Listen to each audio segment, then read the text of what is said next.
Hey guys, welcome to this week's edition of 3 Stocks to Consider Right Now. I am Bruce Marshall. Thank you for subscribing to the newsletter. We'll jump right in. I want to keep it short for you guys. This is the S&P, the SPX. And as we know, I want to touch on the market real quick. The market is breaking down here. We've been in this downward channel, lower lows, lower highs.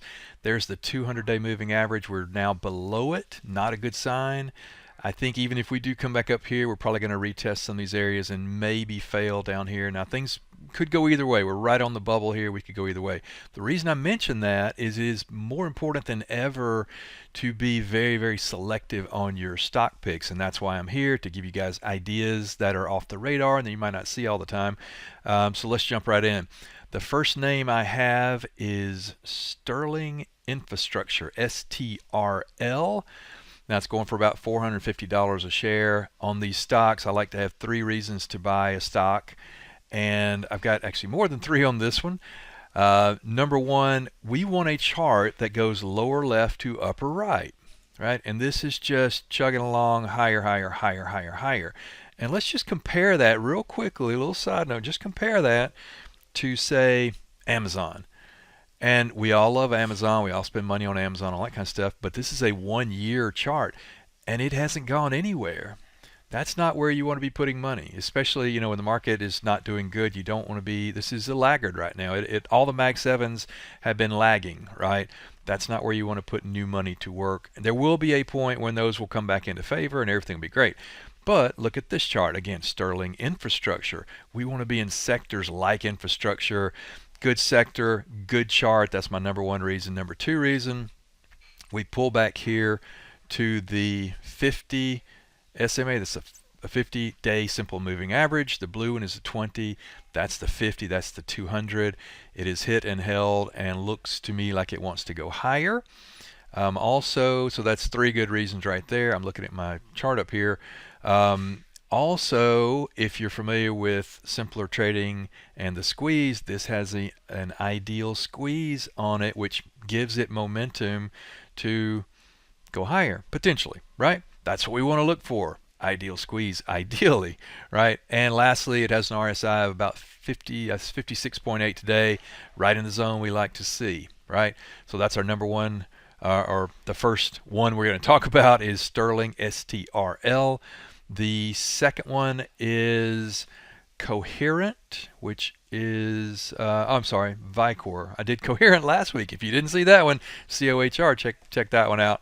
That one has worked really well. But this week, VICR, Vicor, and it's about $186. Again, great chart. This is what you want to see in a chart. You want to see lower left to upper right, especially when the market's going down like this. You want stocks that are going up. You don't want to fight the trend, right? And don't try to bottom fish in this market in general. Now I'm going to show you a concept here in a second, but first let's finish with this one. $186 looks great. Great chart. It's a great sector there in the engineering, electrical, power grid, infrastructure side of things, which is that's where the money is flowing into, right? It has an ideal squeeze. Look at that, ideal squeeze, right? 1-year earnings growth rate is 79%. 1 year. 3 years earnings growth rate 616%. I mean, that's crazy. That's awesome. Awesome, awesome, awesome, right? It's pulled back to the 50. That's what we like to see. It's hit and held that 50. Again, that's a 20. That's the 50. That's what you want to see. It hit and held, and we're bouncing, and now we're above the 20 again and going higher, right? On this one, insiders hold about 28.8% of the stock. I like that personally. It has an RSI of about 42, so that's good as well. It's on the lower end, ripe for some upside. So take a look at Vicor, VICR. And the last one, I'm going to kind of go off on a little tangent here because the market could go either way, right? And I'm going to go old school here and go back to Apple. Simple. Apple, right? Everybody knows Apple. Now I told you just a minute ago that you want lower left, upper right, and chart, and that's generally where it's going. It's kind of come back a little bit. What interests me, 2 things or 3 things. This is the 200-day. It has come back to the 200, and it is holding. It If this holds indeed, that should keep us trending up here. We really probably won't know until we get out closer to earnings. So this is not an ideal chart. It does not have an ideal squeeze. But what I wanted to mention is that start thinking, the market's not over. It's going to turn at some point. I think we probably bottom. If we haven't had the bottom, which I don't think we have, unfortunately, I think it will be sooner than later, and we'll turn and things will get going again. Middle of the year, second half of the year, that type thing. And you want to be planting some seeds out there for some longer term plays, and Apple would be one to consider. Again, this is not necessarily buy this today. The other two, I would say buy them today. This one, we watch it, we put it on the list, we watch it. But if you've been keeping up with AI, all OpenClaw and all of the AI programs are ideally run on a Mac Mini. The Mac Mini, right?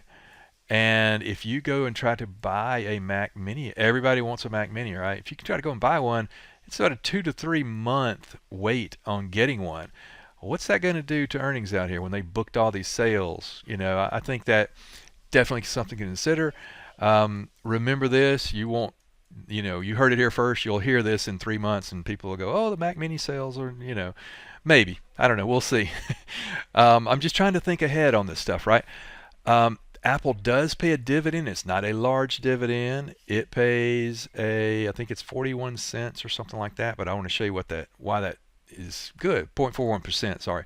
0.41%, which is 26 cents. But the reason that's good is they have the ability. You want a company that's growing that has the ability to raise dividends, right?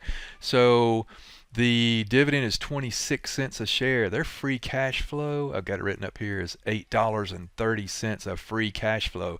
That's pretty strong. And we know that with Apple, right? So they can keep it, you buy it here or somewhere here, and over time they keep raising this dividend, and you're in at this price or wherever you get it, and you get a continually increasing dividend. It's a good thing. Again, this you got to think a little differently. This is a little bit longer term, and I don't know that we're at the best spot to buy it yet. The RSI is about 33, which is kind of on the low end, but again, I'm just kind of planting a seed out there. And what I might do here, maybe not yet, but maybe soon, I might actually try to go out and buy some leaps on it or something like that. There's some creative ways that you don't have to spend so much money to do this. Let me know, I can help you with that as well. So we've got Sterling, STRL, Sterling Infrastructure. We've got Vicor, VICR, and the third one, which is a little different than my normal playbook, is Apple, just to start kind of planting some seeds for a potential move in the market over the next, say, several months. And again, we've got earnings coming up out here on Apple in May. So be aware of that. So thanks for subscribing to the newsletter. I appreciate it. Let me know if I can help. If you have questions, join me in the bias room. We talk about this stuff all day, every day. And let me know if I can help. Thanks for the time, guys. I appreciate it. Take care. Without simpler trading, I could not have financial independence. This is one of the best investments I ever made in my life. It's helping me find consistency. It's one of the things that won me